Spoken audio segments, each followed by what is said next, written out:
It's really awesome. Sorry, I digress. Favorite book is The Road by Cormac McCarthy. Favorite place to eat is at home because her husband is a chef. We know now. No pressure for the August 17th. All right. And she loves craft beer, playing with dogs, and spending time with friends and family. Something most people don't know about her is that she had to perform CPR in an emergency situation when she was just 19 years old. So I'm really glad you're in our midst in case the unfortunate happens. So let's give a really great warm welcome to Crystal Larkin.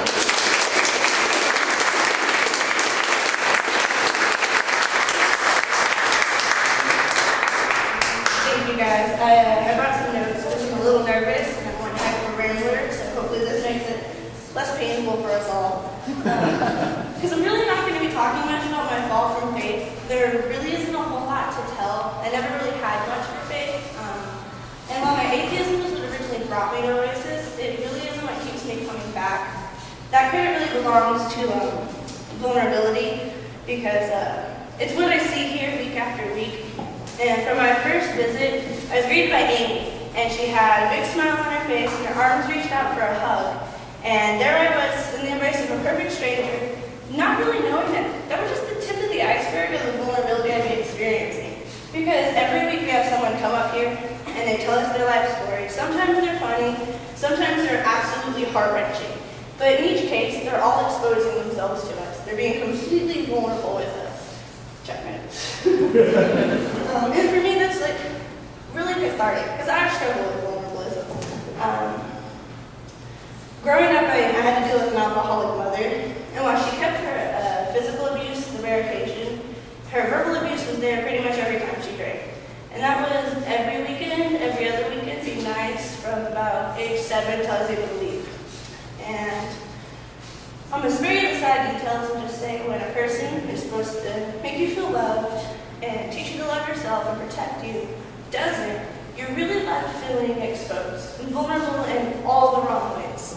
And I can't say Mom did love me. She did. When she was sober, everything was great. I could open up like a normal daughter's supposed to, tell my stories, my secrets, my inhibitions, all of that. But as soon as she drank, she would use all of that against me. She became this monster, for lack of a better term. And it was like she knew my weaknesses, so she didn't hurt me. And after years of this cycle of opening up to good mom, being hurt by bad mom, I learned to just not open up anymore. Just build up a wall, and I didn't just shut her out. I shut out the entire world. I figured I'm protecting myself. But in reality, I was doing the exact opposite. Because with every opportunity that you might avoid getting hurt, you also avoid happiness. And this love really isn't very true without vulnerability. And friendships aren't as fulfilling. And really life isn't that fulfilling. And a community like this, pretty much impossible, if not downright pointless without vulnerability. Because without it, we don't have people up here sharing. So we don't get to learn, and we don't get to grow. And all of that missing out, in addition to that, I also found myself trying to control things that can't really be controlled. Because you're trying to avoid failure and being let down. But life happens. Like, you can't really avoid those things. And like Steinbeck said, even the best laid plans of mice and men can often go awry. And they do. And when you're trying to avoid failure in order to protect yourself, the smallest little thing seems like a big deal because not only did you fail at the task at hand, you failed at protecting yourself from the pain from that failure. So it's like this big, horrible cycle of unhappiness under the idea that you're trying to protect yourself. But my story isn't all sad, I promise you this. It's not all doom and gloom. Right after I met the man who would become my husband, that I learned just how walled off I was. There he was being completely vulnerable with me, and I was able to step back and I really realized just how walled off I had become because I was seeing the opposite in him.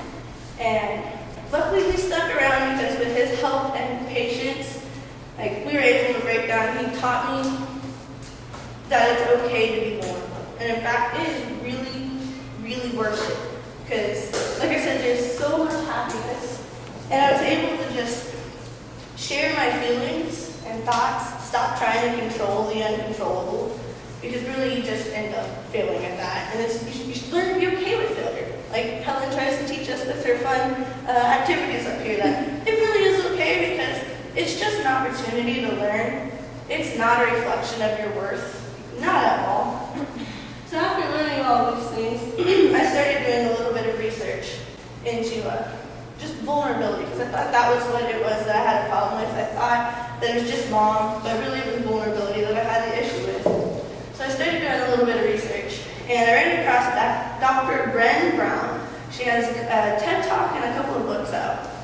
And when she was discussing the difficulty of vulnerability within our society, she said, "It's the first thing I look for in you, but it's the last thing I'm willing to show you." And it's really quite the paradox, because it's so true for all of us. We really look for it, mainly because it's a sign of being genuine. When someone's putting down their guard and they're showing you themselves, you can really form a connection. Because we've all met the person who's trying to put on their perfect persona, and it's really fake, and you don't really connect with those people.